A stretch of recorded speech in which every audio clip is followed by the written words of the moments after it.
direct de la librairie Boyer de Saint-Constant.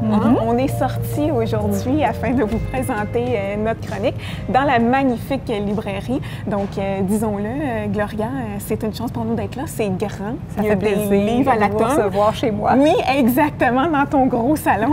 C'est ça. Donc, Gloria, aujourd'hui, on va entamer avec des belles propositions de livres pour les grands. Donc, on en a plusieurs sur la table. On va entamer avec celui qui est tout près de toi. Oui, le Paradis blanc. Le Paradis blanc. Le Paradis blanc, c'est une histoire, c'est un drame familial.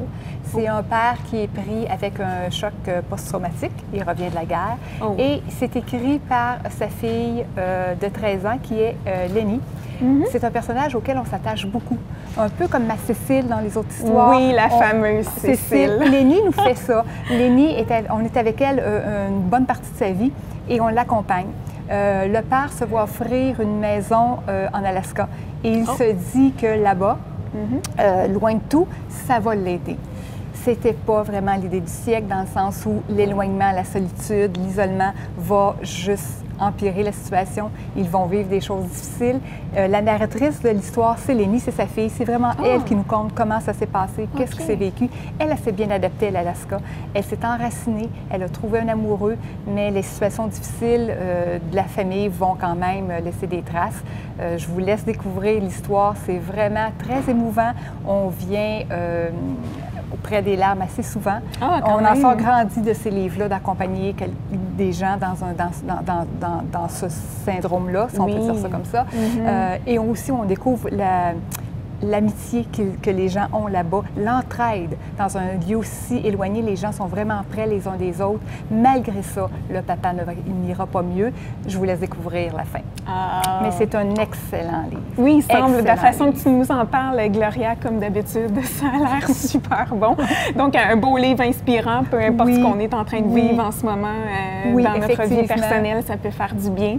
Donc, on poursuit avec un autre. On poursuit dans un autre genre. On poursuit avec... c'est l'histoire de... c'est Souvenirs d'une promesse.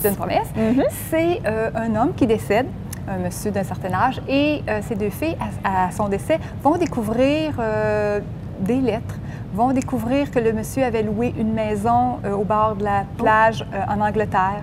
Mais tout ça, c'est totalement inconnu pour les filles. Personne ne le savait. Personne ne le sait. Les lettres, ils ne savent pas à qui s'est adressée une femme, mais ils ne la connaissent pas. Alors là, le mystère commence, l'imagination court. Est-ce que papa avait une maîtresse?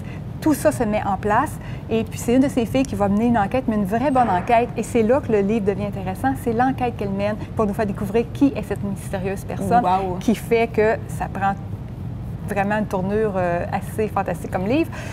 J'ai bien aimé ce livre-là aussi parce qu'on découvre, que dans le temps, juste avant la guerre, entre juin et septembre 1940, l'Angleterre a permis à des parents de donner des enfants en adoption, de faire ce choix difficile-là, de donner leurs enfants en adoption pour les sauver de la guerre, si on peut dire, des bombardements et tout ça.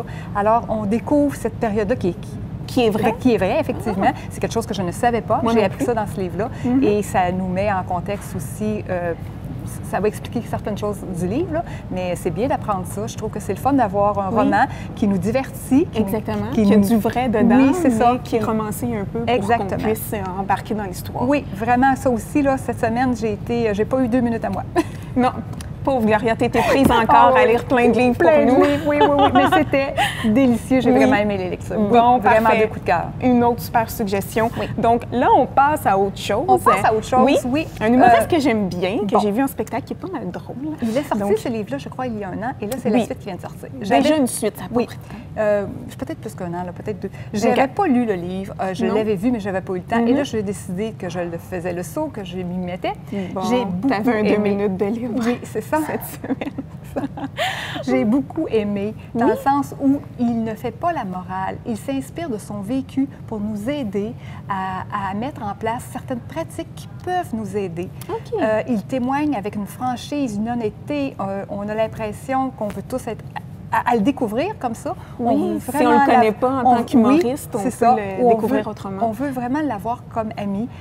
Il dégage beaucoup un esprit sain, là, tu vois. Il chemine, il se connaît, il veut cheminer, il le fait de façon consciencieuse et il veut nous aider à, si jamais on a un problème, se pencher vers ces solutions qu'il expérimente. Hein. C'est vraiment, on expérimente avec lui. Il fait juste nous transmettre son expérience pour nous aider. Et je trouve ça merveilleux. Il n'y a aucune prétention dans ce livre-là. C'est vraiment bien fait. Il le dit à plusieurs reprises qu'il n'est pas médecin, que c'est juste des...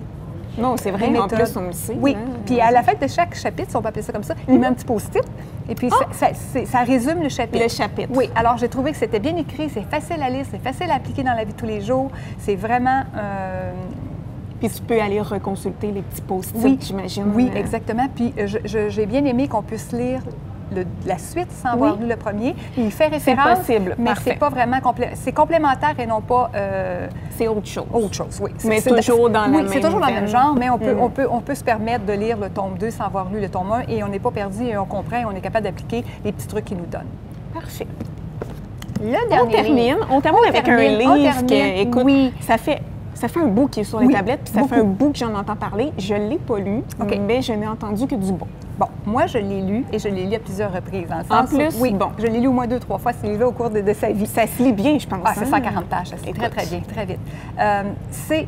Encore là, je ne vais pas vous dire l'histoire, mais c'est quelqu'un qui fait un voyage pour une raison, pour se détendre, qui se ramasse au Wild Café. Et puis, dans ce café-là, il se passe des choses merveilleuses. Bon, c'est un roman. Qu'est-ce que ce roman-là nous fait? C'est que ce roman-là nous fait prendre conscience de où on est dans la vie et qu'est-ce qu'on veut et où on va aller. Alors, le roman, il se lit comme tout être roman.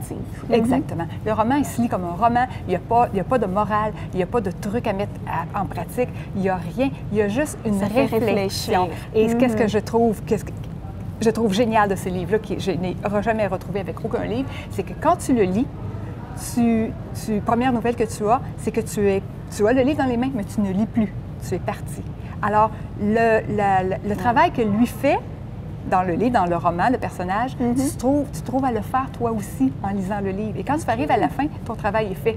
Wow. Tu as déjà une porte ouverte sur qu'est-ce que tu veux. C'est ça, parce qu'habituellement, ça se passe après la lecture. Il faut travailler. Mais là, tout le long... Tandis que là, non. Le travail sur soi, la réflexion se fait à fur et à mesure que tu lis plusieurs fois durant le livre, quand tu es en train de lire, tu t'en rends pas compte, mais tu ne lis plus, tu réfléchis. Ah, bon. Alors, c'est merveilleux. Wow. Une panoplie de beaux livres pour nous faire réfléchir, Gloria. On est dans les émotions cette semaine. On est dans les émotions, voilà. Donc, on se retrouve, nous, un peu plus tard pour les propositions pour les tout-petits. Parfait.